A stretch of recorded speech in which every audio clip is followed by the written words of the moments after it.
Hello ninth class. आज जो हमारा टॉपिक है वो है उत्तरी मैदान। इससे पहले पार्ट में हमने हिमालय पर्वत को डिस्कस किया था। आज हम पढ़ेंगे उत्तरी मैदान के बारे में।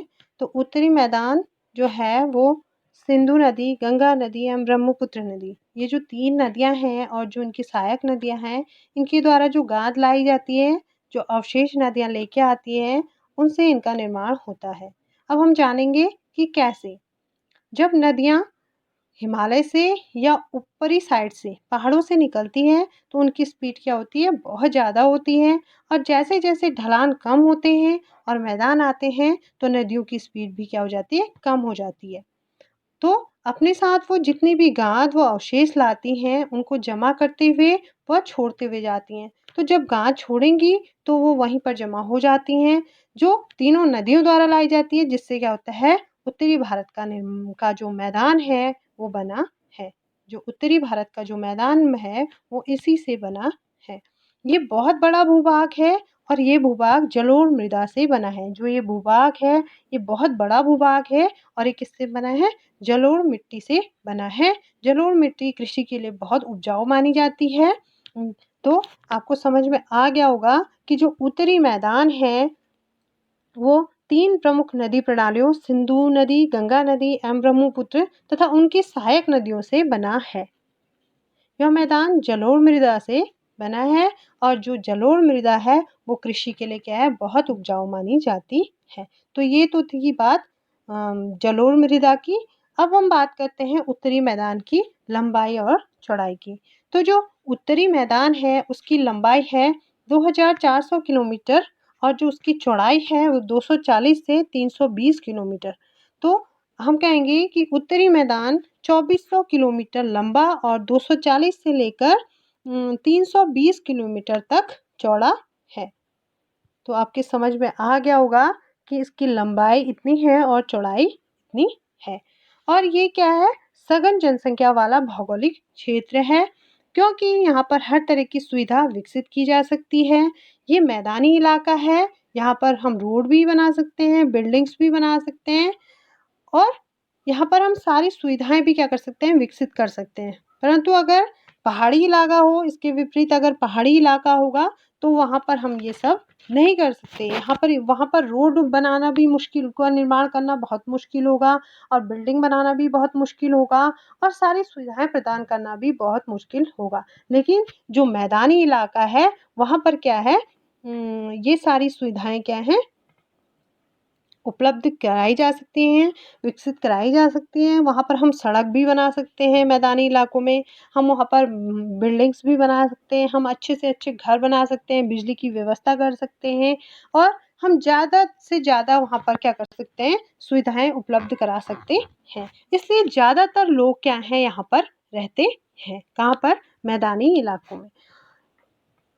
दिल्ली, हरियाणा, ये सब क्या है, मैदान है। तो आपके समझ में आ गया होगा कि जो मैदान, जो उत्तरी मैदान है उसकी लंबाई कितनी है, 2400 किलोमीटर और उसकी चौड़ाई कितनी है, 240 से 320 किलोमीटर तक।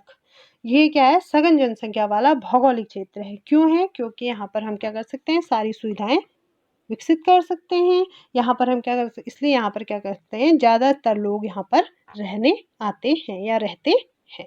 अब बात करते हैं उत्तरी मैदान की। तो हम देखेंगे कि उत्तरी मैदान को लगभग 3 भागों में बांटा जाता है, या उत्तरी मैदान को मोटे तौर पर 3 वर्गों में विभाजित किया जाता है। जो हमारा उत्तरी मैदान है उसको मोटे तौर पर 3 वर्गों में विभाजित किया जाता है। पहला है पंजाब का मैदान।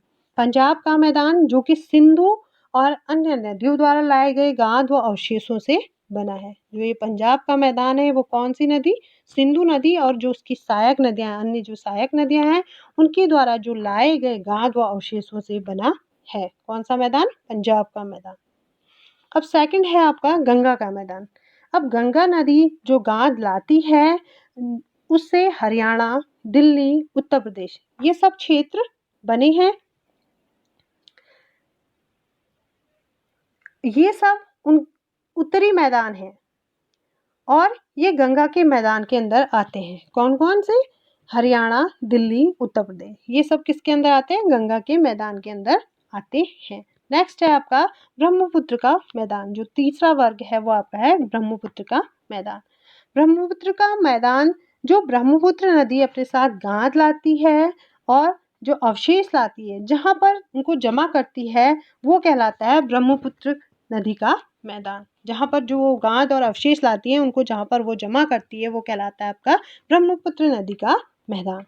और इसमें आता है आपका असम। तो कौन सा राज्य इसके अंदर आता है? असम। तो ये जहाँ पर वो अपने ब्रह्मपुत्र नदी जो गाद और अवशेष लाती है, जहाँ पर उनको जमा करती है, वो क्या कहलाता है? ब्रह्मपुत्र का नदी का मैदान। और इसमें आता है आपका असम। कौन सा राज्य आता है? असम राज्य इसमें आपका आता है। तो आपके समझ में आ गया होगा कि उत्तरी मैदान को मोटे तौर पर 3 भागों में विभाजित किया गया है। पहला है पंजाब का मैदान और दूसरा है आपका गंगा का मैदान, तीसरा है आपका ब्रह्मपुत्र का मैदान। अब जो नीचे आपको एक मैप दिया गया है, इसमें आप देखिए उत्तर का मैदान आपको दिखाया गया है। उत्तर का जो विशाल मैदान है वो आपको यहाँ पर दिखाया गया है और पर्वतीय क्षेत्र आपको ऊपर दिखाया गया है और ऐसी तटीय मैदान आपको दिखाए गए हैं। प्रायद्वीपीय पठारी भाग भी आपको इसमें दिखाया गया है। अब बात करते हैं, अब हम आगे बढ़ते हैं और जो हमारा नेक्स्ट टॉपिक है वो है आकृतिक भिन्नता के आधार पर मैदानों को कितने भागों में विभाजित किया गया है। जो आकृतिक भिन्नता है उसके आधार पर उत्तरी मैदान को 4 भागों में विभाजित किया जा सकता है। अब जो उत्तरी मैदान है उनको क्या कर दिया है? 4 भागों में विभाजित किया जा सकता है। पहला है आपका भाबर। जो पहला भाग है, जो आकृतिक भिन्नता के आधार पर जो 4 भागों में विभाजित किया गया है, उसमें जो पहला भाग है आपका वो है भाबर। भाबर कहाँ पर है? अब जो भाबर है वो कहाँ पर है, ये क्वेश्चन आता है माइंड में। तो भाबर जो है शिवालिक की ढाल पर हमने जाना है। जो भाबर है वो शिवालिक की ढाल पर है। मीन्स हमने जाना था कि जो हिमालय का बाहरी हिस्सा होता है उसे शिवालिक कहते हैं। हमने इससे पहले पढ़ा था कि जो हिमालय का बाहरी हिस्सा है उसको क्या कहते हैं? शिवालिक कहते हैं। और जो शिवालिक की ढाल है, जो ये जो शिवालिक है, जो इसकी ढाल है, वहाँ से जहाँ पर शिवालिक समाप्त होता है, मीन्स जहाँ पर शिवालिक जो है वो समाप्त होता है, जो शिवालिक है जहाँ पर वो समाप्त होता है, वहाँ से भाबर शुरू होता है। जो हमने पहले पढ़ा है कि हिमालय का जो बाहरी हिस्सा होता है उसे शिवालिक कहते हैं और जो शिवालिक की ढाल है, जो शिवालिक है और जो उसकी ढाल है, वहाँ से जहाँ पर शिवालिक समाप्त होता है, मीन्स जहाँ पर शिवालिक समाप्त हो जाता है, वहाँ से भाबर आपका शुरू होता है। जहाँ पर शिवालिक आपका समाप्त हुआ वहाँ से आपका भाबर शुरू होता है। भाबर मैदान लगभग 8 से 16 किलोमीटर तक चौड़ा है। भाबर का जो मैदान है वो लगभग 8 से 16 किलोमीटर चौड़ा है। जो इसके मैदान की जो चौड़ाई है वो 8 से 16 किलोमीटर है। दूसरा है आपका तराई। अब जहाँ पर भाबर खत्म होता है, क्लियर है, सिंपल है कि जहाँ पर भाबर खत्म होता है वहाँ से क्या होती है? तराई शुरू होती है। तराई कहाँ पर है? भाबर के दक्षिण में जो है वो तराई है।